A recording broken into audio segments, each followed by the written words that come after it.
Thanks again. It's actually my first BIM MEP Oz, and I can say that the progress that's being made here has actually made its way around the world. So I congratulate the teams for the work that's being done here. We get the chance to sort of circulate. I was in Paris for BIM World in the spring, and we'll be in BIM World in Germany later this year. So congratulate the team for the work that's being done here and appreciate the time. Okay, so just real quick, we're going to take you through a couple of different things. One, I suspect that some of the folks attending today may not know Trimble, so I'm going to torture you with 3 slides. My Dassault colleague did it with 1. I'll have to go to, I think, 3. But nonetheless, I'll give you a little background on Trimble, a little bit of background on what we're doing in MEP, because some of you may not associate at least what we would call the legacy Trimble with these trades and this supply chain. We'll talk about that. And then we're going to go through a little bit of some areas which may be of interest, which I don't think have been sort of covered so far today. Some technology areas that apply to the MEP supply chain that you might find interesting, hopefully. Okay, if some of you know the company name Trimble, you may know us as a GPS technology provider. The company actually was founded on the commercial use of GPS, and it is most often what the company is associated with. So that's a little bit of background for that. Trimble actually is a family name, so a gentleman named Charlie Trimble founded the company in 1978. A little story around that is he was an HP Hewlett-Packard engineer. He took 3 patents from HP. He didn't take them. He acquired them for $100,000, and today we're a $2.5 billion publicly traded company. So not a bad start from those humble beginnings for Trimble. We certainly still use GPS in many solutions. I'll actually talk a little bit about those things just to give you a little background on the company. But we're sort of far beyond the original use of GPS. Sorry for the tagline stuff here a little bit, but transforming the way the world works, much of the technologies and solutions that our company offers are not day-to-day, call it rudimentary things that a client like yourself may use right off the bat. We have to go together. We have to figure out if those solutions make sense. We have to work on those to make sure they apply, and that's why we use this terminology, transforming the way the world works. Quick overview of the company. We, as I mentioned, we're about a $2.5 billion company today. We have about 8,000 employees. 1,800 of them actually work in what we call the building space. So I won't sort of torture you with we are a relatively acquisitive company. So you would know many of those names. Companies like Tekla, Vico, SketchUp are all part of the Trimble family and are part of the what we call the buildings organization. While our heritage is quote-unquote hardware, we have sort of gone far beyond it into what we hope to be a solutions provider with a very heavy component of technical personnel that are on the software side. It's sort of changed the nature of our company to a great extent. We consider ourselves to be pretty global. We do have customers in 150 countries. We have operations in many of those as well, and so it's something that we pride ourselves on as we get close to our customers and clients. So 5 industries here real quickly. I'll actually cover them, and I think there's a couple reasons why we might want to cover these. I think we heard earlier today about the adoption of technologies in industries and how it applies to other sort of industries. So out of these 5 industries, if somebody would have asked me this a few years ago, where would you find the highest degree of technology adoption, I would not have said agriculture, would you? The farming community, could you imagine that the farming community actually is one of the most technology advanced verticals that we have in the sort of the marketplace? So just to give you a flavor for that, I'll give you one more here in a second, but our agriculture business actually manages down to the plant level, so that's an individual plant.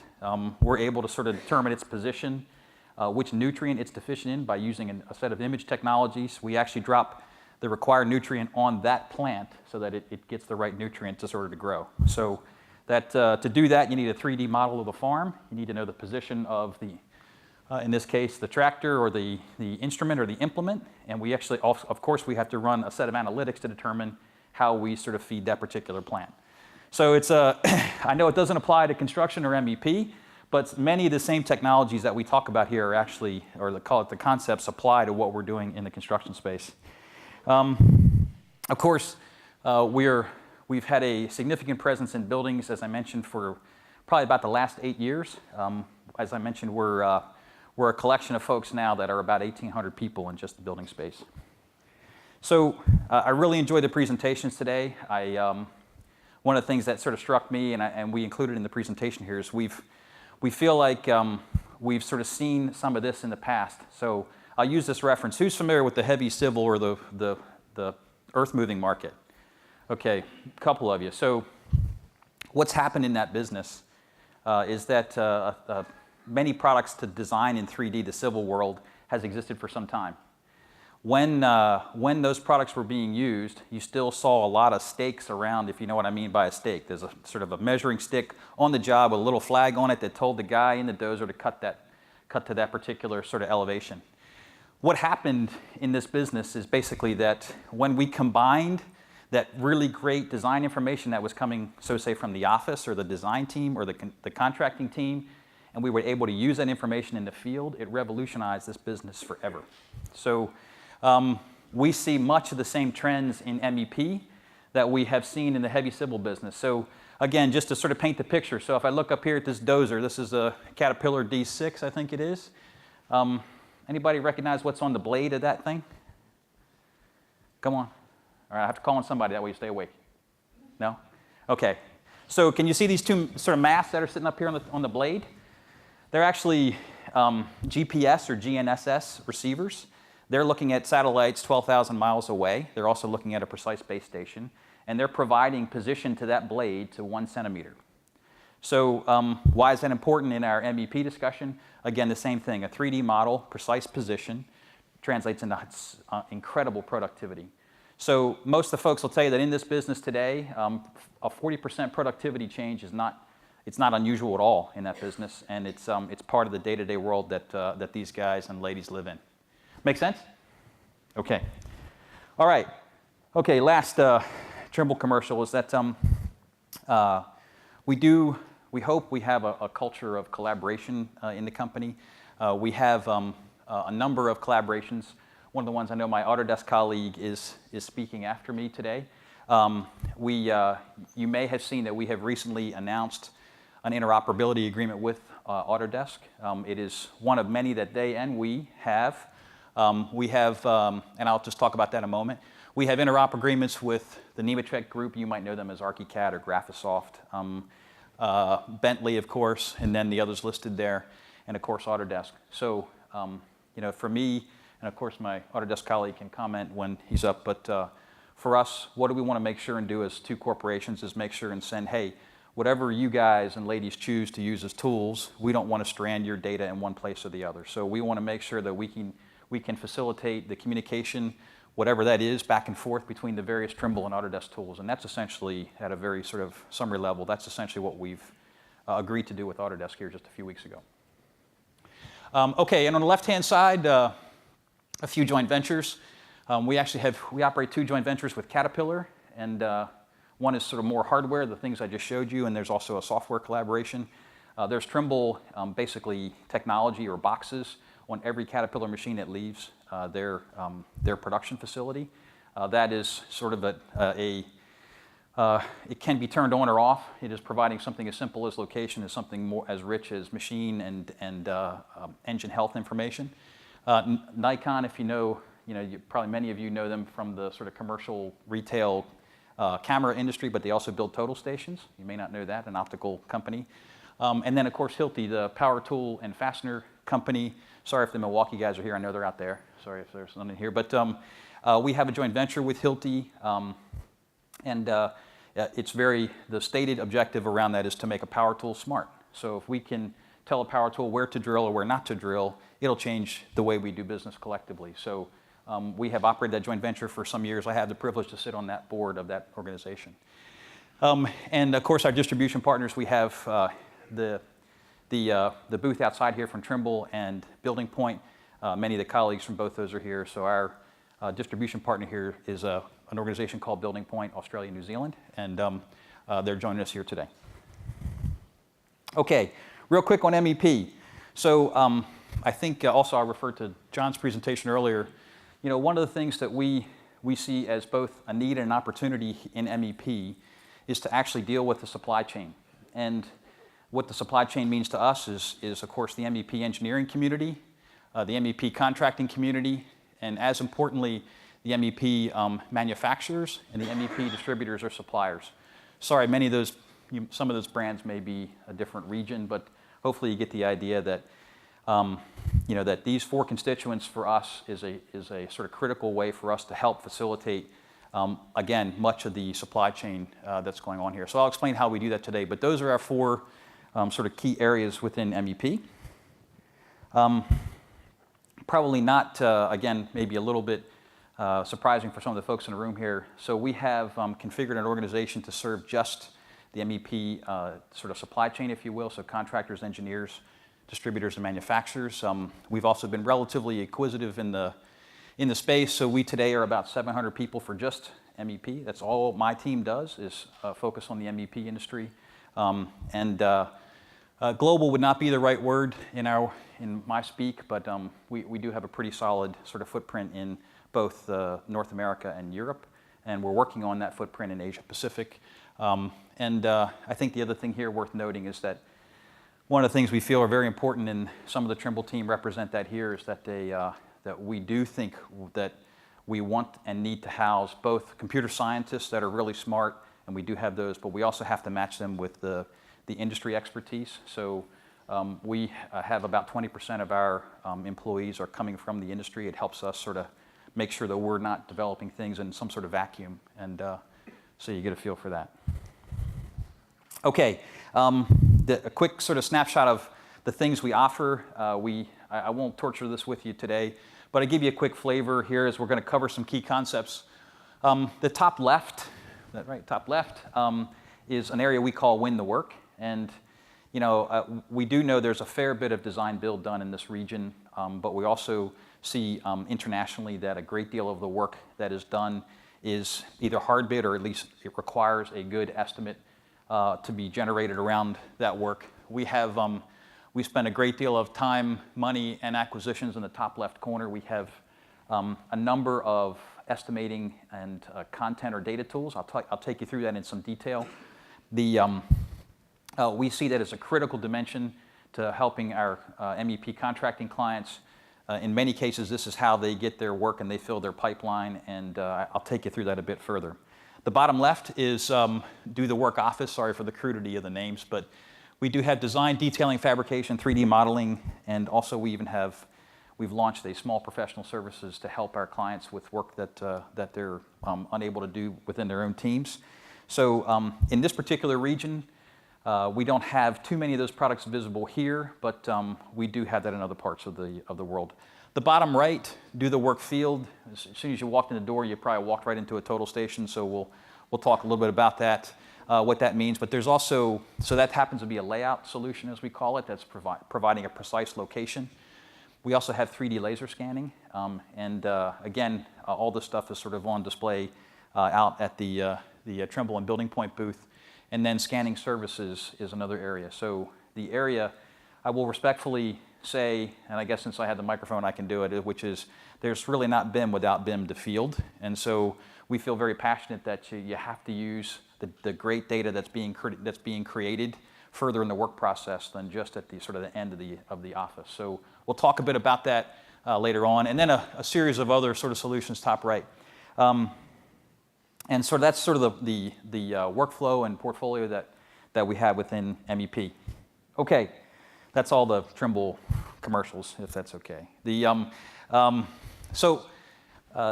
We were asked a little bit today to talk about maybe some things that we have on the go at the moment, and sort of maybe how they relate to things that could come in the future. So I'm going to take you through a few things here. Respectfully, the I in BIM, and I'll talk about that. Collaboration, the digital information used in the field, managing assets on a project, and a little bit of glimpse at some of the things that we're doing and the industry's doing relative to augmented and virtual reality. Okay? Okay. The I, I'm not actually going to spin any models up here for you. I'm going to show relatively few components, because what we're going to address today is sort of the notion that beyond the model content, which we saw actually in the last presentation was excellent, there is a whole series of information that both needs to be created and can add to the richness of models or the information within those models. So I'm going to describe to you, if you're not too familiar, do we have any estimators in the room? That's good. I can tell. I can make up stuff then. I know. It's the, okay, all right, so I have to be careful. I have a couple back here. So look, one of the critical elements of winning work is providing a very detailed and a very accurate assessment of what this project that you're actually going to build looks like in terms of cost, labor, all those sort of things. So I'm going to run you through a process very quickly to give you a flavor for how we sort of put it together, but hopefully you get a sort of sense that what we're really talking about here is the information that's going to be part of this thing we call a building information process. Okay, real quickly. So if we start again on the left-hand side here, it can be a 3D, but we're going to take a 2D plan. We're going to do a quantity takeoff, and I'll show you this, so don't get distracted yet. Out of that, we want to create a material list. That material list will be actually sent to our cloud-based data tools, and I'll show those a little bit to you in a second. On top of that, labor calculations could either be provided by some associations that are being used as references or actually, of course, modified for our clients themselves. We create a final material and labor cost. We add a markup, of course, because we want to make money. And then we produce a final bid. So pretty straightforward process. Everybody in the room goes through it. Of course, that sounds nice and clean, and it's a nice clean continuum as you go across, but we all know what happens. What happens is somewhere along the way, there's either a change in the project where we have to sort of cycle back through that information, which means we have to go through the cycle again. Or in some cases, there's also sort of what many people call value engineering. After the contractors have had a look at the project, they can make suggestions in terms of how that project could be built more cost effectively. Again, regenerating the need to go back through this process. All right, so run you through our estimate. We're doing this mock estimate. So we have a relatively typical commercial building, 125,000 square feet. If we're going to pull apart the building to sort of create an estimate for ourselves, we'll look at the systems, get down to the floor level, and of course, if we're going to make an accurate estimate, we have to get down to the component level, right? So we can't estimate those things. It's a process that requires some diligence. So that happens to be the first floor of that building. We're going to actually go in and we're going to box that area in, and we're using symbol recognition software to go in and identify the symbols in that and do a accurate quantity count. Those symbols mean the various components in the design. So here's the notion that we want to carry forward. Follow me so far? Yes? No? All right. Okay, this is not a very pretty picture, but you get the idea. So we've gone through this process now. We've ripped apart the drawing to sort of figure out what's the components that we have in this estimate. We've actually now dropped it into, does this thing have a laser pointer? Yeah, okay. We've dropped it into one of the estimating tools. And so we've identified the component, of course, the various attributes, the quantity necessary in the project. We have out to our content tools, which has manufacturer data in it. We've identified 2 manufacturers that now meet the requirements from those components. We've dropped them into this estimate. This particular one has a setting to sort of determine if there's some sort of price advantage or spec advantage. You can highlight those. And then finally, we can, of course, make some decisions around this if we choose to. Make sense? What's that? Is that footage of conduit? Yes. Yeah. Or No, that's probably pieces there. That's pieces there, quantity. Pieces? Yeah. Okay. Yeah. So just to sort of put this together, so this is the manufacturers, of course, up here. Now you say, well, where do you get the pricing? Okay, so this is not the retail pricing. This is not an estimated pricing. This is the reason that this is tricky. So part of this, of course, is generating the right content, but the other part of this is carrying on the relationships with both the manufacturers and distributors, because the distributors, the relationship is required for us to put a particular price in this calculation, right? So what we're actually doing is we're carrying on a relationship between the contractor, the manufacturer, and the distributor in order for us to sort of deliver this information. So this particular, not Comfort Systems, of course, but this is a particular contractor's price for these products in the estimating tool. Checking in. We following? Okay. Yes, sir. Go ahead. When you're scanning the drawing, how do you know the quantity of the stuff that's so vertical? For example, if you see a symbol, how do you estimate the length of the arc? Well, so some of it, if we can't pick it up on a symbol, we're still doing a manual count. So not all the stuff will come through symbols. We do that stuff, and even on the symbols where it doesn't sort of give it a crisp count, it'll actually illustrate that. If you sort of a fuzzy symbol or something like that, they'll sort of do the calcs there. So yeah, there's not you can't box in the whole building and sort of do purely symbol recognition counts. It just doesn't happen. Thank you. Another question? Sorry. Okay. Okay, so if we're following our train, we're actually doing this sort of calculation. We're actually producing this estimate. Now, of course, if we've identified the particular products that we're going to use on this project, then what do we have to do next? Yes? All right, what's one of the things that are required to use a particular product on a project? We have to do submittals on those, right?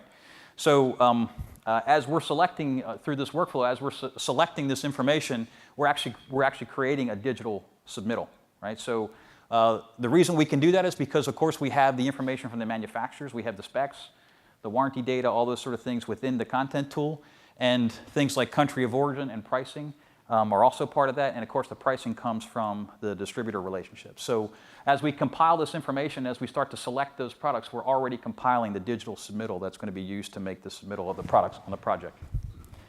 And finally, we end up with a final estimate, and of course, applying a profit and creating a final bid that our mock client here would submit.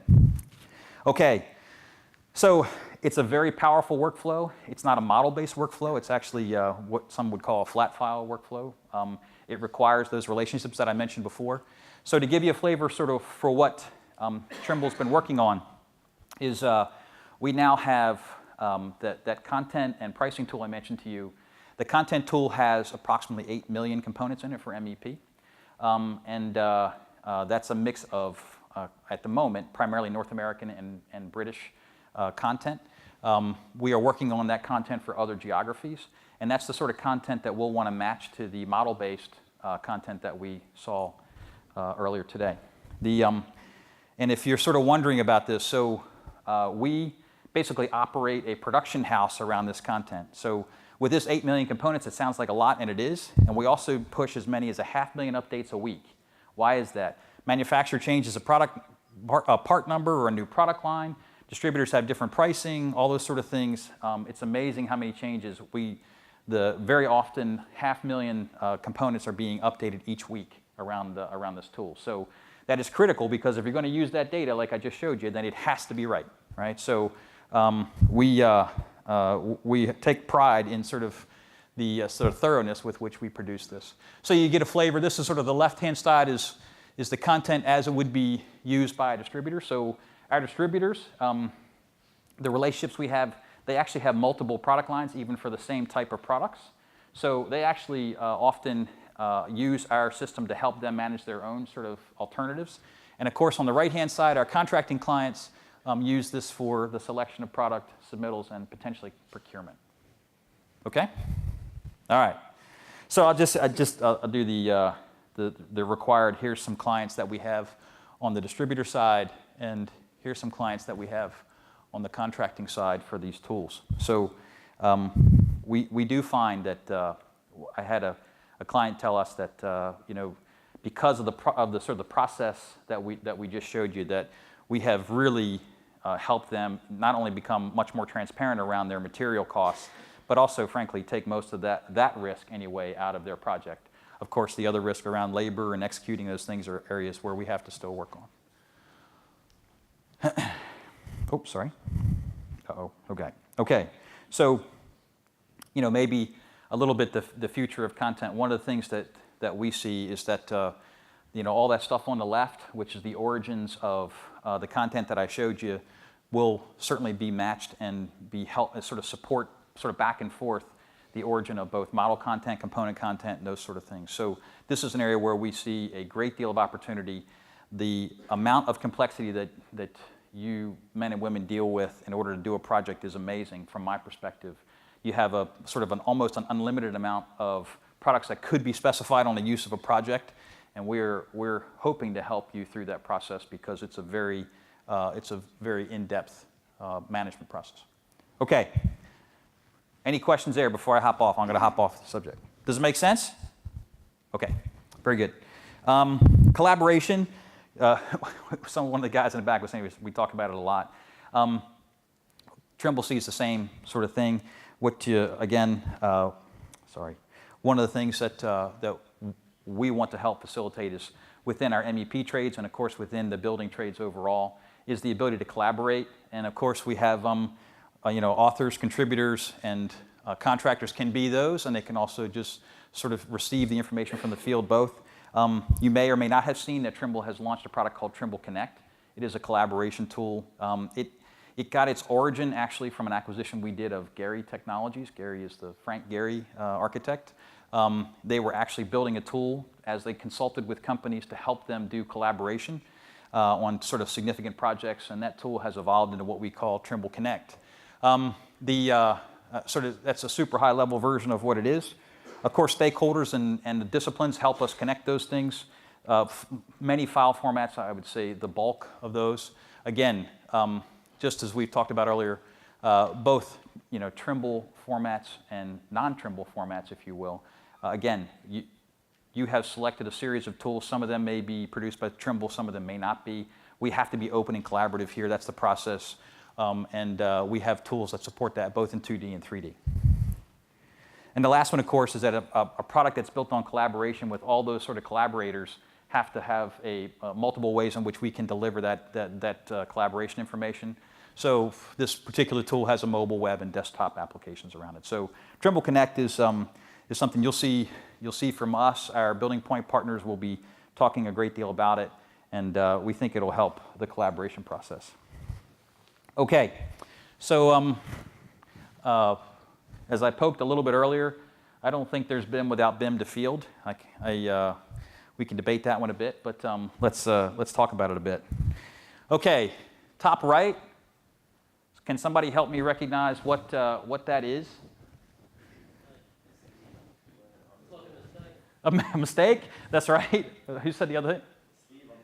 Sleeve. Yeah. So probably that sleeve location or that drywall track is probably not in the right place, wouldn't we say? This is actually the experience that was one of our early experiences. So this was a real life project, as you might imagine. It actually, I would say, launched Trimble's interest in MEP. This is and was a 23-story condominium complex in Chicago, Illinois. And unfortunately, the contractor that placed those sleeve locations missed all 10 floors on that sleeve, which is, I'm sure nobody's done that in here, of course. But what we came to learn out of that is it's a regrettable mistake. But more than that is that the MEP trades have a real positioning challenge. If you look at the building here and all the things that are hanging from the ceiling, the largest number of components are MEP. So we think there's a real opportunity here. It is definitely a challenge. And at the time that this was produced, of course, I mean, many of the quote-unquote BIM or software packages didn't even have hangers or sleeve information in there. They were just drawing runs. So we saw an opportunity to sort of help connect these things that were happening in the design side or the office side to the field. And of course, these poor guys sort of reading paper plans and snapping, the tape measures is a tricky deal for a number of reasons, and we'll explain a couple of those to you. So that was sort of the origin. I would say my impression of where we are today in Australia is that we have some great clients that are using this technology today. It's a relatively small number, and I will just share with you some of the experiences that we have in other geographies around the use of this thing. Do you recognize that donut on the right-hand side there? I don't know if it's a famous project in North America. That's the Apple headquarters. That's when you really make so much money you don't know what to do with it, sort of thing. I think at the time they started the project, they had $100 billion in cash. So they had just enough to build it, I would say. So that is the Apple campus. But an example of a very complex project, a large project. I think there were 9 MEP contractors on the project. They're still on the project to a certain extent. And you could argue whether they could have existed without this technology. But to give you some idea, what we're seeing today in some of these regions now are this fabulous digital information is being created. It's being created to sort of fabricate ductwork. It's being created to create spools. those sort of things. And in many cases today, that information now is making its way to the field. And so this is one of the more dramatic ones we've seen where, I don't know if you can see all those, but again, this happens to be a high-rise in Chicago where all the key MEP trades are operating positioning solutions. And for a couple of reasons. One, okay, you get a very precise position, that's one. And then what do you think, once we sort of have identified a location, if we mark that location, what have we created? I know it's a test. Sorry, it's late in the afternoon, but I figured I'd give you this. Anybody? A data point or an as-built, right? So, so just like that bulldozer, when we tell it where that blade is, we've not only cut that earth, we also know where the blades have been, so we have created an as-built around where that blade has been. The same thing happens here. We can sort of record an as-built location or an as-built laid-out location, and it allows us a very productive way to do that. So, okay, interesting. The Apple campus, okay, you have to be careful with hero projects because they're always a little crazy, but more than 20 layout sort of systems were being used by the trades on that project. 12 were being used at one point. We couldn't get a picture, unfortunately. But it required a significant amount of coordination and precise position, and they pulled it off fabulously. A couple of projects here. I can't say yet we have one where we have 12 total stations sort of going on that sort of thing, but we do have a couple of projects in Australia that were done here. Our partner here, A.G. Coombs, actually had this one and other projects. I think there was, a data center, and then there was also a 12-story office building, is that right? And that 12-story office building also was running sort of these things. So it's great to have a big hero project, but a 12-story office building and a data center, of course, they could be very complex, but they're great examples of how productivity can be gained by taking that digital sort of information to the field. On the left-hand side, the Perth Stadium, again, one of our clients operating one of these layout solutions. Questions? Have I convinced you yet? All right, maybe not. We'll see. Okay. So another area I would call it that sort of we're working on as an organization is once you've sort of deployed to a project, there is an awful lot of dynamic things that happen on a project. So we get the feedback from clients that it would be very helpful if, again, if information from that project was known about all the assets, and I use that term very respectfully. And so the idea here of understanding what's going on in a project with the construction teams, with the tools, with can be equipment, or it can be materials, is something that we hear a great deal about in terms of how complex it is to manage around that. We today have we're beginning a series of I'll call them asset management tools. And again, the notion here is that we have to record this information at the field level. That just because you've assigned somebody to a project doesn't mean they're on the 4th floor in the northwest corner. And we are beginning to sort of make motions around this to help the information flow actually from the field back to the office. So a few things that have been done already, and some of you may have seen these and some of you may not. The easiest one in the middle here is sort of I'll call it a tool and light material asset management product. Just what you would expect, the sort of things. I can assign it to a job, I can assign it to an individual, I can sort of have that information and sort of run routines around that. What may be less familiar to you is on the top right where this particular one is some sort of an example of a pinch point on a project where we can have an RFID tag on each of the team members that are going into that project. We can record whether they're going in or on out. And you can go as granular as that as you want. We had a project in California. It was an active hospital. So the owner wanted to sort of understand where not only how many tradespeople were on the project, but on what floor, and who those tradespeople were at any one time for any number of reasons. So these are the sort of things that are interesting to clients depending on sort of what their needs are. So simple. This is sort of relatively simple process here around, again, there's different technologies to record what we would call an event. And then material tracking, the same sort of thing. High value assets are being tagged with either some sort of barcode or even an active RFID tag. And that allows them to be identified on the project and essentially, eventually as an as-built. Okay, just an example as to sort of some of the ways in which we can collect that activity.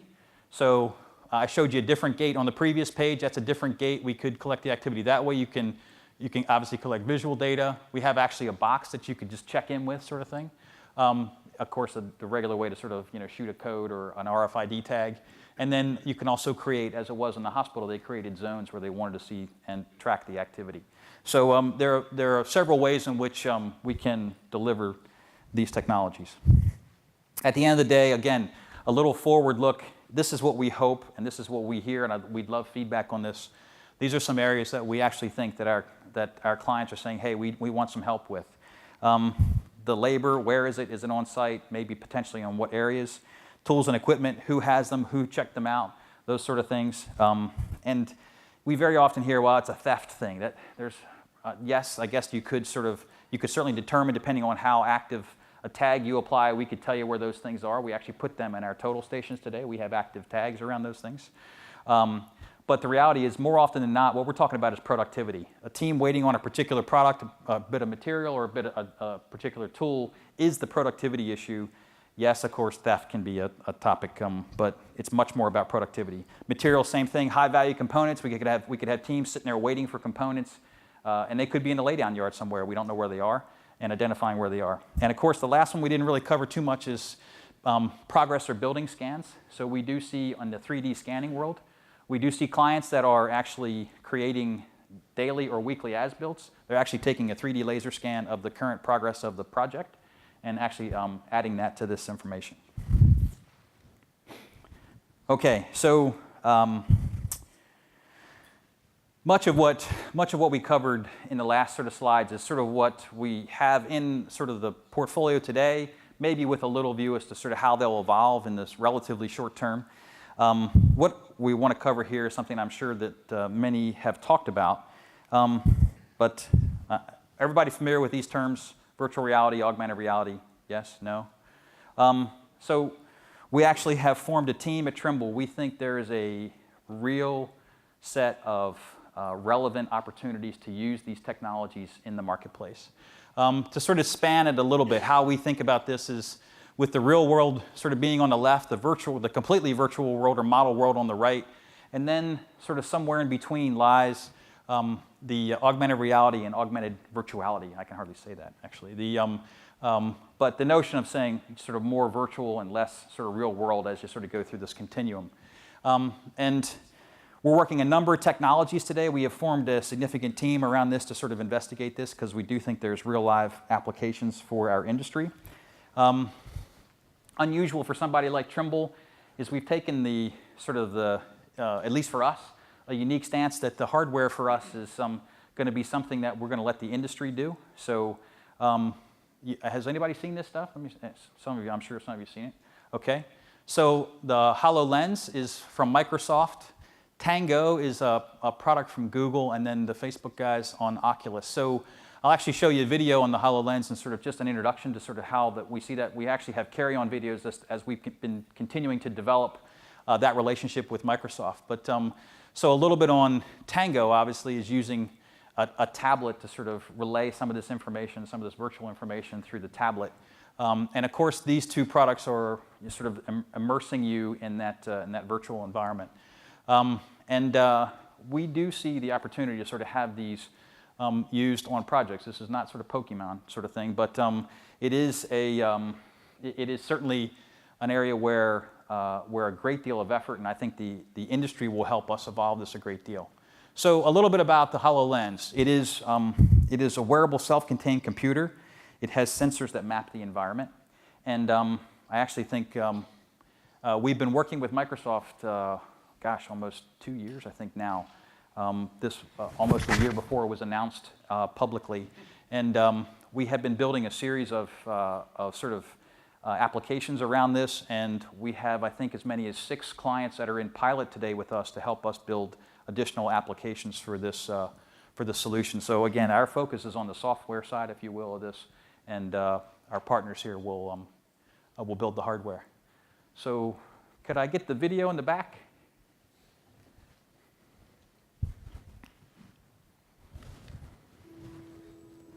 Architects are dealing with shapes and spaces and light. and they bring the 3D. And then you need to translate this design into a set of 3D documents. Hololens presents a completely new paradigm. Trimble provides design solutions for architects and structural engineers. Anything that involves getting dirty is our business. Literally hundreds of enterprises can be represented on a job site. Today, the best way those companies have to interact with each other is paper drawings. But people aren't good at visualizing 3D. Microsoft HoloLens is a head-mounted, self-contained computer that lets you see holograms in the real world. You get the physical model as a focus point for the team to collaborate around. And you get the hologram with the flexibility, with the ability to run configuration. You'll see how it's brought in the courtyard that you suggested. You see that mouse go off the screen into holographic space, and you're then interacting with the hologram with the mouse. The thing that we can do for architects is really give them much higher confidence around decision making. One way we can do that is we can have them immerse themselves in the scene that they're building and see street side how the building's going to look. Visualizing design data in the context of the real environment is a much better way to make sure the design is implemented correctly on site. Microsoft HoloLens allows you to collaborate with somebody regardless of distance, like they were there. Hello there. Hey Igor, where they're trying to put this door, there's a thing behind here. I'm looking at this thing, we're interacting with it about a problem that we can see and being able to solve that problem with all the data that we need in front of us in real time. When I'm talking about enterprise construction, I always compare it to people trying to make music together. Each one of them is contributing to the harmony, but they all should be completely synced. My gray hair says I've been doing this for a while. I've seen a lot of these new things come and go. And I expect in 5 years we'll all be interacting with the world with this kind of technology.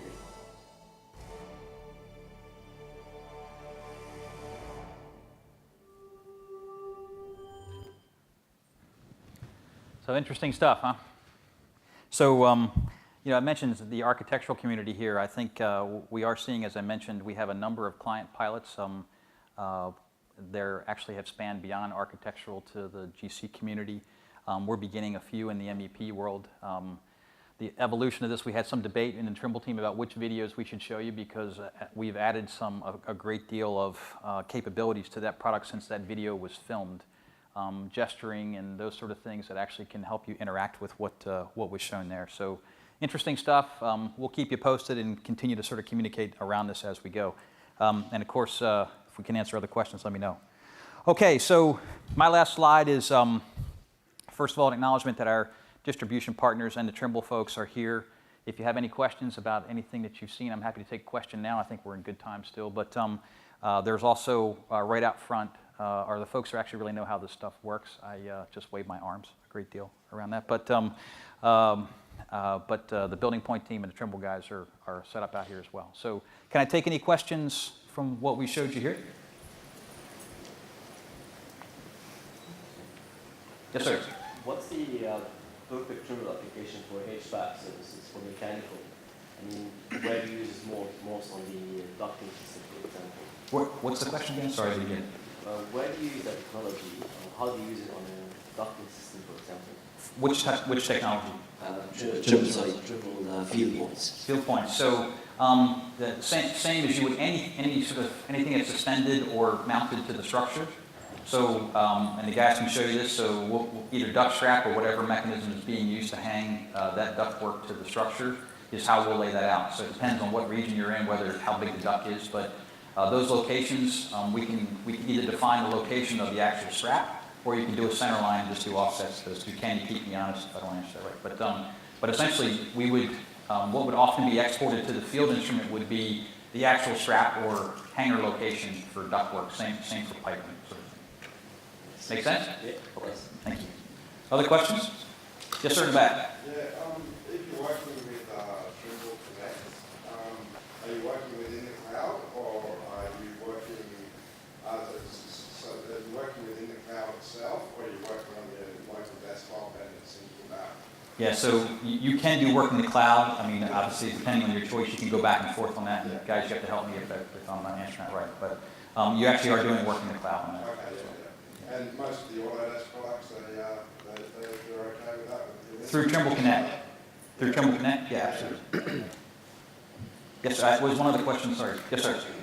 Just, I was going to ask with the handshake that was done in June between Trimble and Autodesk. Uh-huh. Are you able to give us any interesting tidbits about that we might see? Oh, can I talk about the Autodesk? No, no. So that agreement's been in the works for some time.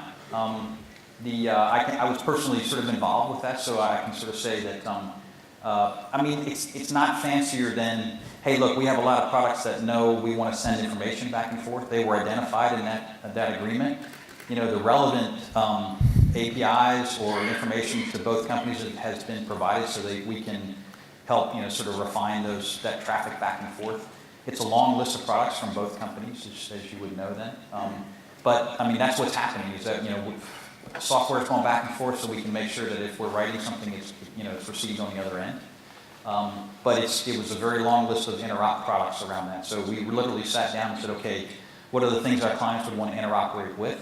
And then we've sort of we're building connections back and forth that they don't exist today. Does that answer your question? I mean, there's a number of, it's probably 30 products on both sides sort of thing. So, but if there's something specific, we're happy to either tell you about it or maybe stop by and let's have a chat about it over in the What else? Anything? Okay, thank you very much.